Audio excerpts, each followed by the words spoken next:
Assalamualaikum kelas, selamat sejahtera semua. Waalaikumsalam, Puan. Saya tadi tak ada kelas sebab saya masuk ni terawal sikit. Tak ada. Okey, baiklah, semua sihat? Sihat. Alhamdulillah, tak ada yang demam-demam raya Tak ada. Alhamdulillah juga. Okey, kita minta sebelum tu wakil kelas dulu baca doa. Kalau boleh orang lain tak nak macam minggu lepas. Bismillahirrahmanirrahim. Allahumma ftah alaina rahmataka wa ansur alaina min fadha'il rahmatika ya arhamar rahimin. Amin. Amin. Terima kasih. Okey, sebelum kita belajar lah apa yang kita nak belajar hari ni, saya nak pastikan dulu takut ada yang tercicir. Ada yang pergi tandas ke? Ada yang tak datang ke hari ni? Tak ada, semua adik, Puan. Bagus. Okey. Kita pergi kepada hari ni, kita tengok ni kayu. Bahasa Inggerisnya timber. Sebut sama-sama. Timber. Okey, bukan timber cari perigi. Perigi cari timber, dia timber in English. Okey, sekejap saya uruskan dulu. Okey, dah boleh dah. Okey, kayu. Okey, bersedia Lepas ni saya nak anda menggunakan imajinasi anda untuk jawab apa yang kita nak tengok lepas ni. Okey. Renungkan. Sikit-sikit je renung. Jangan renung dalam sampai ke dalam gambar ni. Kat sini kita ada berapa gambar? 5 gambar. Okey, saya nak anda renungkan macam mana keadaan ini menunjukkan apa. Keadaan ini, 5 gambar ni sebenarnya dia nak menunjukkan apa dalam kehidupan kita? Kayu. Betul daripada kayu. Ya, betul. Kegunaan kayu dalam kehidupan Seharian. Okey, kita tengok yang pertama ni, gambar yang ketiga ni. Kayu balak. Okey, betul juga. Kayu balak. Kayu balak ni dalam keadaan apa? Raw. Dah dipotong. Potong. Kalau kayu, bila dari satu pohon yang besar, kita panggil tebang. Tebang, pandai. Okey, daripada gambar yang ketiga ni, dia berpecah. Perasan tak? Perasan tak semua gambar ni ada sangkut paut? Kita tengok dulu gambar yang kedua ni. Dia gunakan kayu ni sebagai apa ni? Kotak bentuk. Pandai, dua-dua betul. Homework betul, kotak betul betul. Ni mesti yang jawab homework ni muat band 5. Okey, seterusnya kita tengok ini kayu sebagai apa? Binaan. Bahan binaan. Kita nampak dia jadi apa ni? Rasuk. Tiang. Saya suka. Rasuk, tiang, kan? Main structure, betul. Bumbung. Yang tahan berat-berat lah. Bumbung, betul. Yang ini, okey, siapa pernah tengok cerita Jack Sparrow? Saya. Lebih kurang tak? Tak. Dia besar. Betul. Cuma ni versi kecil. Mini. Maknanya kayu ni boleh digunakan dalam pembuatan Sampan. sampan, kapal, bot, kan? Dan akhir sekali ni kita selalu tengok kat Megah Holding punya cerita. Betul. Dia kursi, taman, perabot daripada kayu juga. Rasa-rasa perabot ni mahal ke murah? Mahal. Sebab apa? Kayu jati. Kayu jati satu contoh. Kenapa Satu. kayu tu mahal? Sebab dia tak luar rumah. Mak saya Cara pengeluarannya. Mending. Okey, tapi kenapa dia mahal sebenarnya? Cara pengeluarannya sukar. Kayu dah sikit. Ya, kayu dah sikit. Bila kayu dah sikit, demand tinggi. Bila demand dah tinggi, benda susah nak buat. Harga mesti naik. Betul. Betul. Bagus semua, saya suka. Okey, jadi kita akan terus kepada pembelajaran kita hari ini. Yang tadi tu kita nak refresh je apa yang kita tahu dalam secara umum. Hari ni kita nak berkenalan dengan kayu. Kan? Okey, sebelum kita berkenalan dengan kayu, kita kena, ni fakta lah saya kongsikan dengan anda. Tahukah anda semua sebenarnya kayu ni di Malaysia, kita ni antara negara pengeksport kayu yang terbesar di dunia. Okey, kenapa kita antara pengeksport terbesar di dunia? Sebab kita ni ada banyak bekalan kayu, yang pertama. Yang keduanya, kita ada pelbagai jenis kayu. Sebab apa? Kita ni negara hutan hujan tropika. Banyak jenis pokok yang sesuai untuk kita tanam kat sini. Jadi sebab tu, kita ni boleh eksport pelbagai jenis kayu dalam kuantiti yang lebih banyak, tapi pada masa yang sama kualiti kita bagus. Kualiti kita. Okey? Okey, jadi seterusnya, bila kita dah tahu pasal kayu ni sedikit, kita akan terus kepada benda yang lebih serius. Kalau tadi anda rasa benda tu macam berat, ni ringan sikit. Okey. Macam mana kegunaan kayu ni dalam kehidupan seharian kita. Yang tadi tu secara asas lah. Tapi yang ini, kita ada beberapa pengkelasan dia. Kalau anda nampak gambar kat sini, ni gambar apa ni? Tolok penanda. Kalau dekat sini tolok penanda ni, dia kayu ni digunakan sebagai apa? bahan binaan. Alatan. Pandai membuat alatan dan pemegang. Kalau kita tengok kat bengkel kita ada scoop. Scoop tu pun dia punya pemegang daripada kayu. Okey, kita tengok yang ni. Penukul, betul. Okey, kalau kita tengok yang ni kayu ni sebagai apa? Bahan binaan. Pandai, bahan binaan, rangka. Ni kita buat bumbung kan, teras semua ni. Seterusnya, okey, kalau yang ini bahan binaan sebagai apa? Papan lapis. Okey, papan lapis betul juga. Lagi? Perabot. Betul. Papan lapis ni kayu dibuat papan lapis kemudian dijadikan Perabot. perabot. Dan kita ada ni pembungkusan. Mana satu? Yang tu. Ini Jom ni. sekali. Okey, kalau pembungkusan yang untuk yang ringan kita boleh nampak dekat mana? Parcel, kotak-kotak kan? Yang nampak warna coklat tu semua asalnya daripada kayu. Okey? Okey, baiklah. Seterusnya. Okey, sebelum tu. Patung permainan. Pernah tengok Barbie and the Nutcracker? Pernah? Dia ada patung kan? Patung Nutcracker tu pun daripada kayu. Tu antara contoh patung permainan lah. Kalau pergi IKEA kita nampak patung yang 29 sen tu. Tu pun daripada kayu juga. Tu antara kegunaan kayu lah. Jadi seterusnya, bila kita dah tahu kegunaan kayu ni, sebelum kita nak tahu kayu ni digunakan untuk apa, kita kena tahu dulu kayu ni jenis apa. Saya nak bagi anda ingat jenis-jenis kayu tempatan ni. Kan? Okey, sebelum tu, kayu tempatan ni dari mana? Dari Pahang. Asalnya dari mana? Malaysia. Betul. Betul. Pahang pun Malaysia. Mungkin awak tak habis cakap tadi. Betul. Okey. Daripada Malaysia. Maknanya kayu tempatan kita lah. Kan? Hmm. Okey. Jadi bila kita nak tahu dia sesuai digunakan untuk apa, kita tengok kepada jenis dia. Saya bagi anda formula, tak perlu pun nak hafal beria-ria, cengal, balau, merbau ni. Kebekerel. Okey, kebekerel. Sebut. Kebekerel. Okey, kebe ni kayu Berat. Kayu keras, Tebut. Ringan. L ni lembut. Okey, cuba sebut macam mana formula dia tadi? Kebekerel. Kebekerel. Kebe apa? Kayu Keras berat. Kera apa? Keras ringan. L apa? Lembut. Okey. Dalam kayu keras dan berat ni kategori A lah. Ada antaranya cengal, balau, merbau, resak, tembusu ni. Cengal ni kita selalu dah dengar sebab memang antara kayu yang paling popular lah digunakan. Dan bila dia keras dan berat, kita pun tahu benda yang keras ni ketumpatan dia tinggi. Dan juga bila ketumpatan dia tinggi, dia lebih mempunyai tenaga ataupun kekuatan untuk tahan tekanan yang lebih tinggi. Jadi yang ini jangan risau, ni tak perlu nak hafal ni. Cukup anda sekadar faham konsep. Bila dia keras dan berat, ketumpatan dia mesti tinggi, tekanan yang dia boleh tahan pun tinggi. Jadi antara yang anda perlu ingat adalah ni kegunaan dia.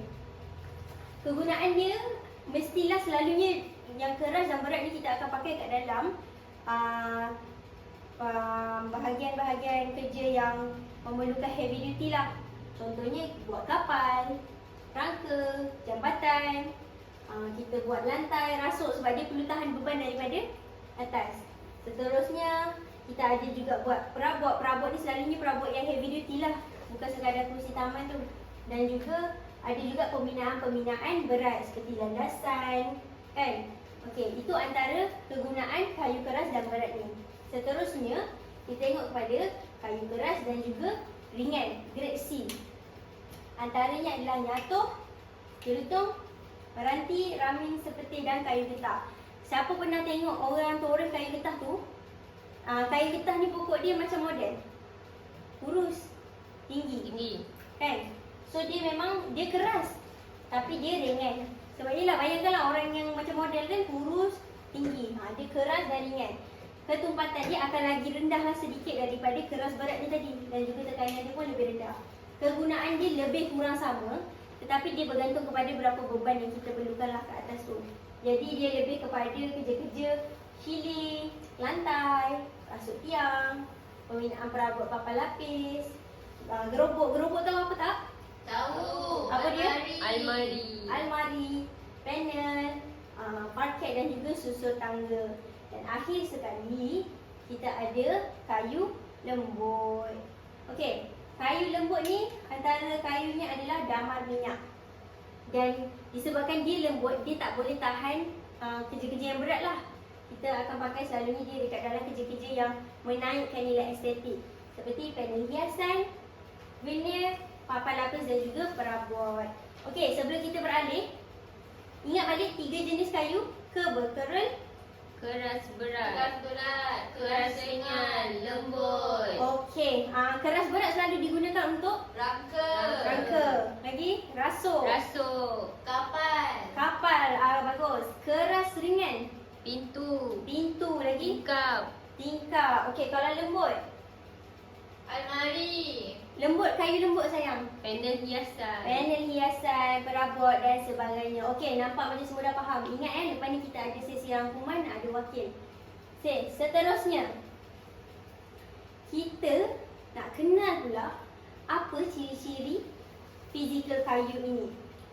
Okey, untuk pengetahuan semua, setiap spesies kayu ni dia ada warna-warna dia tersendiri. Warna-warna yang berbeza. Dan warna-warna ni kadang-kadang dipengaruhi oleh faktor-faktor luaran lah. Kalau faktor dalaman dia usia lah, kan?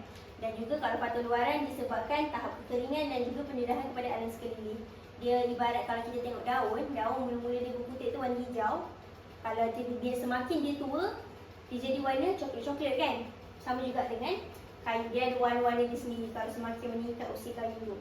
Okey, kalau warna putih ni, antara kayu-kayu dia kalau tengok je putih, oh ini mungkin geng-geng Julutona, Pulai, Rami, Tembusu dan kayu getah. Ni, okey, kalau kat sini mana satu? Yang satu ke, dua ke, tiga ke, empat? Tiga. Ini contoh kayu apa ni? Putih.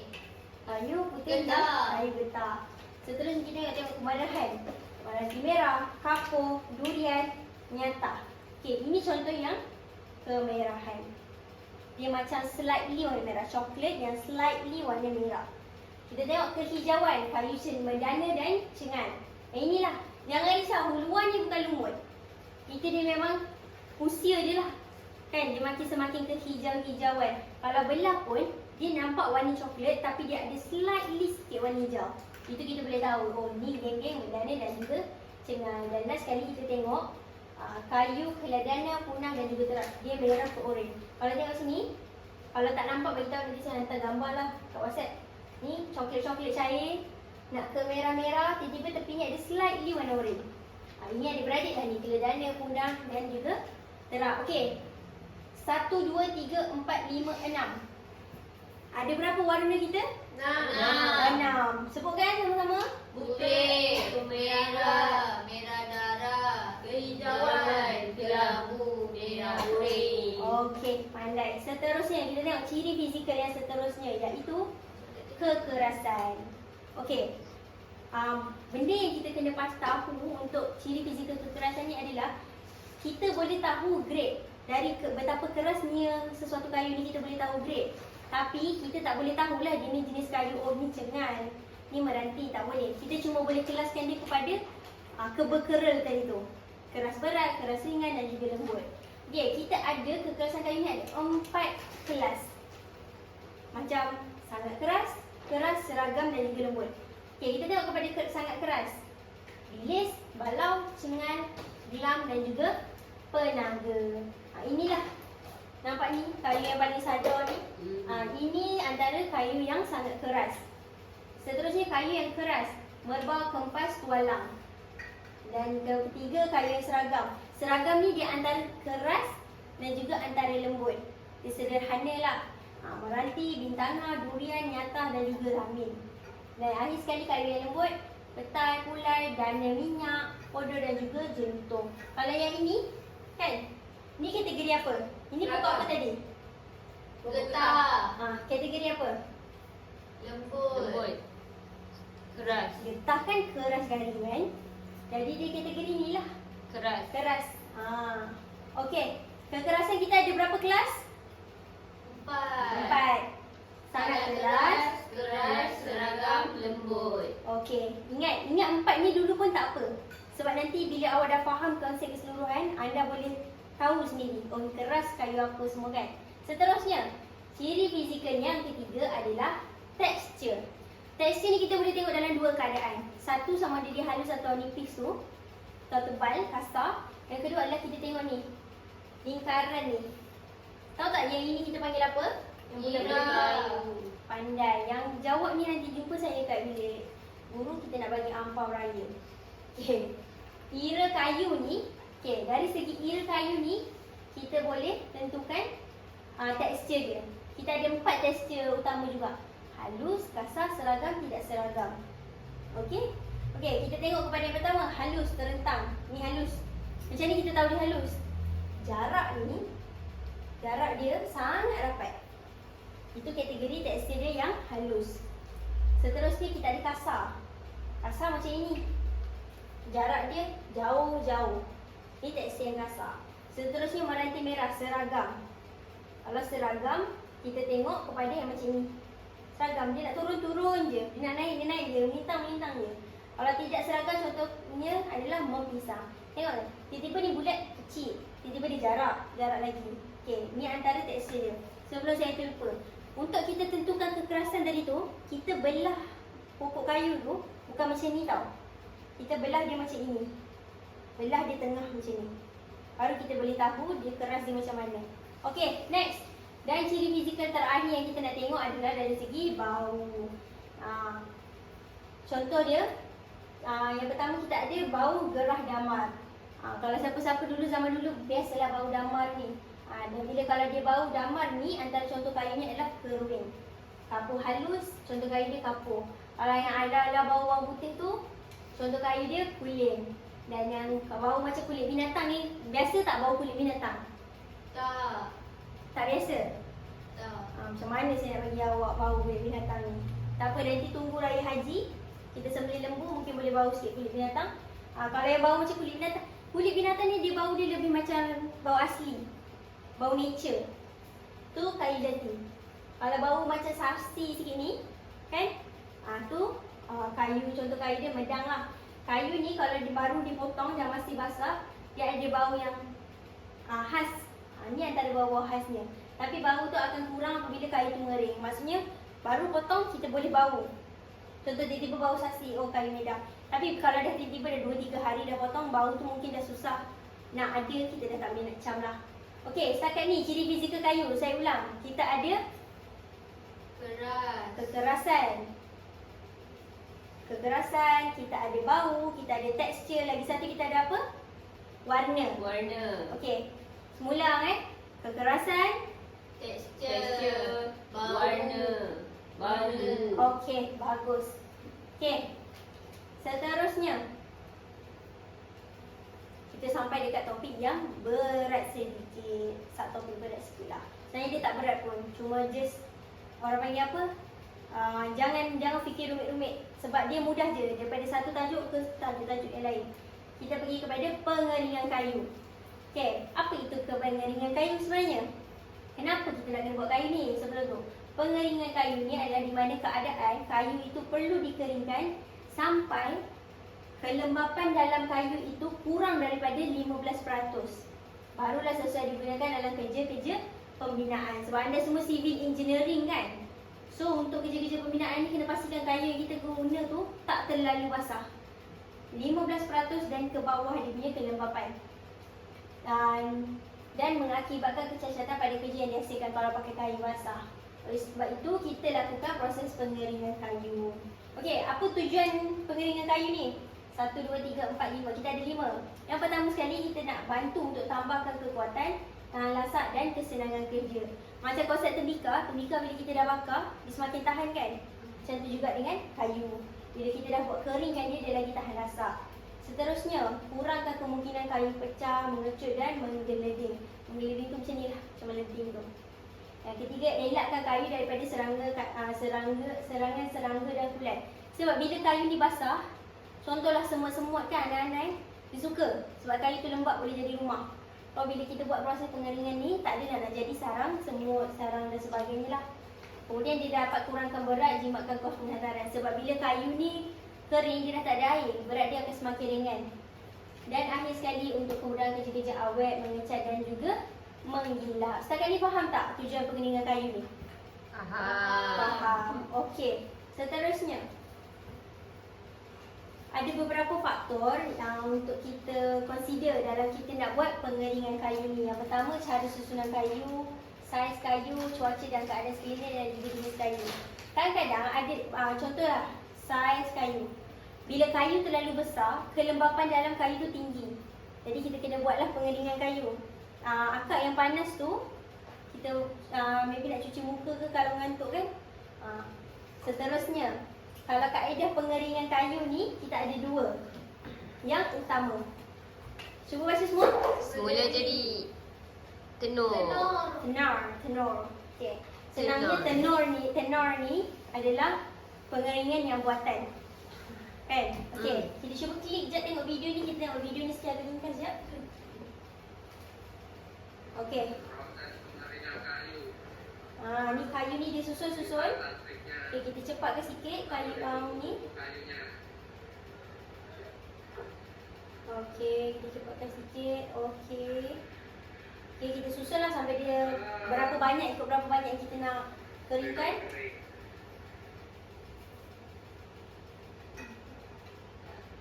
Okey,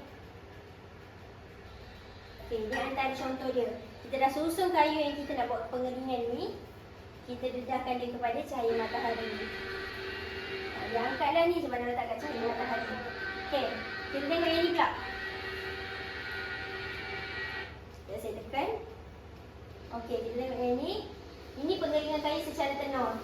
Yang ni tadi kita pergi tadah dia dekat matahari. Semula jadi. Yang ini kita masuk tadah juga dia dekat matahari. Tapi matahari buatan. Macam kita masukkan dalam oven. Kita boleh cepatkan sikit.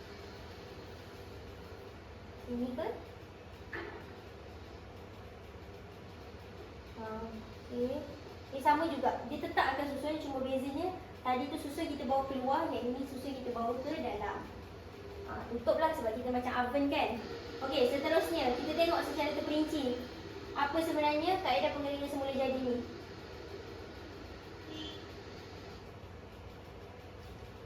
Okey. Di slide seterusnya.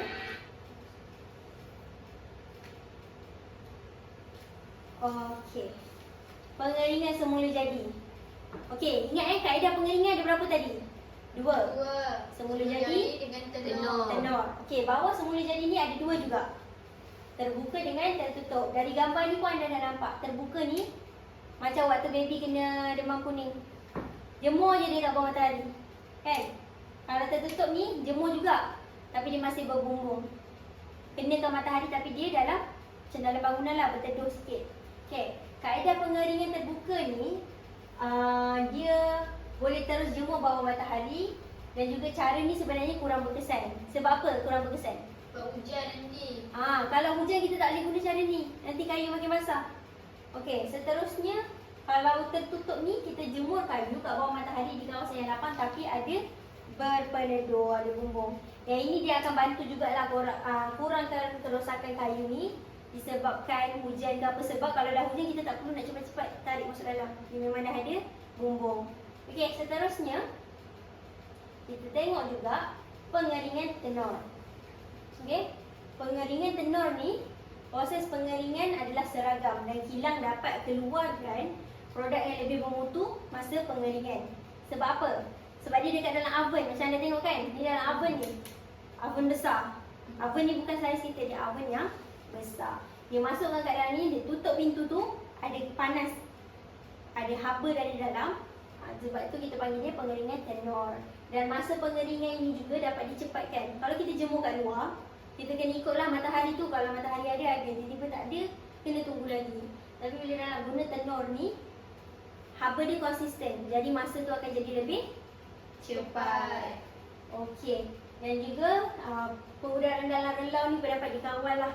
Dan ini selalunya akan digunakan untuk construction ataupun kilang-kilang yang besar lah. Sebab memang mereka ada peruntukan untuk produktiviti diorang tinggi. Okey. Sebarang soalan. Okey, sebelum sebarang soalan tu kita rangkumkan balik. Kayu tadi ada kebekeran. Keras berat, keras ringan, lembut. Okey, Dalam keras berat, keras ringan, keras lembut tadi kita nak tentukan dia ada ciri fizikal. Ciri fizikal apa? Kekuatan, bau, warna. tekstur dengan warna. Okey, betul. Seterusnya kita ada berapa kaedah pengeringan? 2. Semula jadi dia tenor. Okey, bawah semula jadi ada berapa kaedah lagi? 2. Terbuka Terbuka, dengan tertutup. Okey, terbuka dengan tertutup. Semula jadi dengan tenor. Mana lagi jimat? Semula jadi Okey, mana lagi cepat? tenor. Okey, jadi kalau untuk construction yang lebih besar sesuai tenor ke semula jadi? Tenor. Kalau untuk yang pakcik-pakcik kampung nak buat rebah ayam? Semula jadi. Okey. Ada sebarang soalan sebelum kita pergi ke tugasan? Cuba tanya.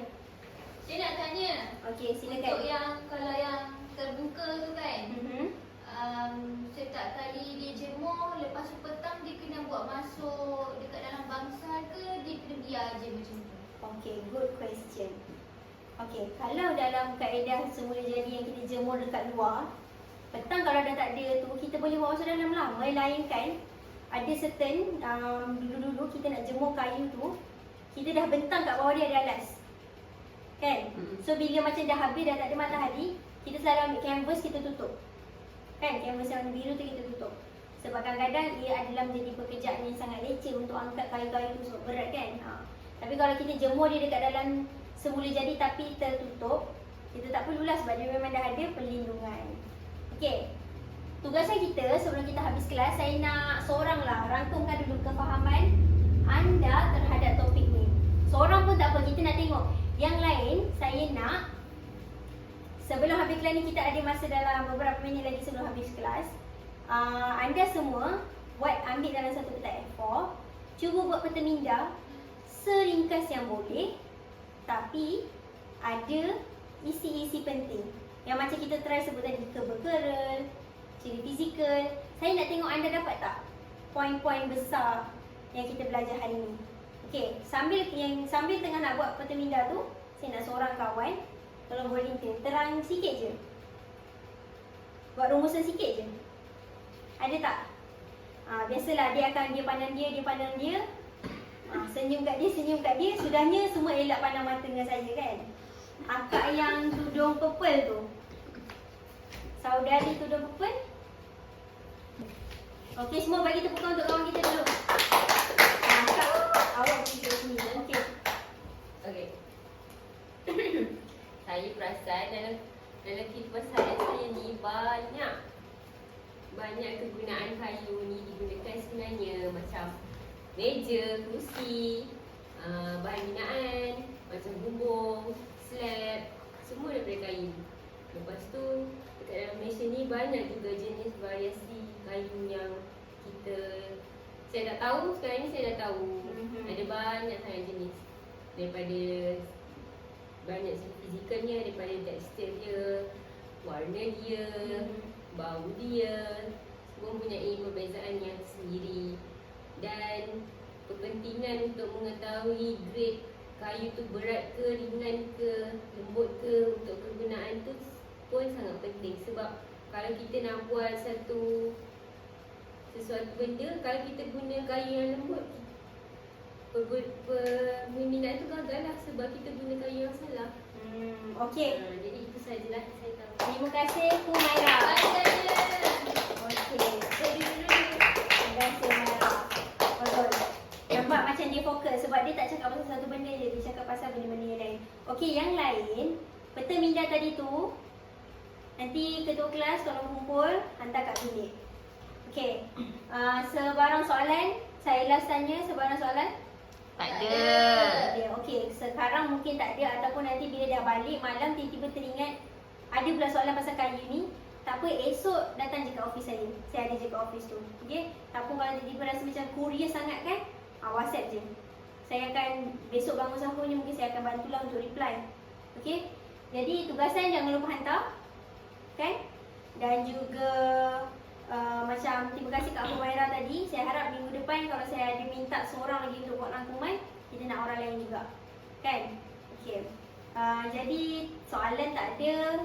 Kerja rumah faham apa tugasan yang nak diberi? Faham. Faham. Topik hari ni belajar faham? Faham. Senang ke susah? Senang. Senang. Okey, kita boleh skor benda ni dalam paper nanti. InsyaAllah. InsyaAllah. Okey, jadi kalau macam tu, kita pun dah nak raya sebenarnya.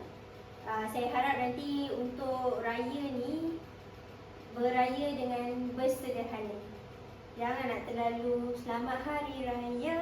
Jangan nak beria-ria sangat lah kan. Main mercun tu kurang-kurangkan lah sebab baru-baru ni pun dah ada orang main mercun. Raya-raya juga tugasan buat kalau boleh dalam masa seminggu tu sekali lah. Beliklah sikit. Tiba-tiba google ke pasal kayu ke pasal bahan binaan kan. Supaya kita ni tak tertinggal. Okay. Kalau ada yang tak faham, jangan rasa diri tu tertinggal dengan kawan-kawan lain. Boleh tanya kawan-kawan. Rasa kawan-kawan tu macam tak boleh membantu you boleh jumpa saya straight. Kita boleh bantulah apa yang boleh.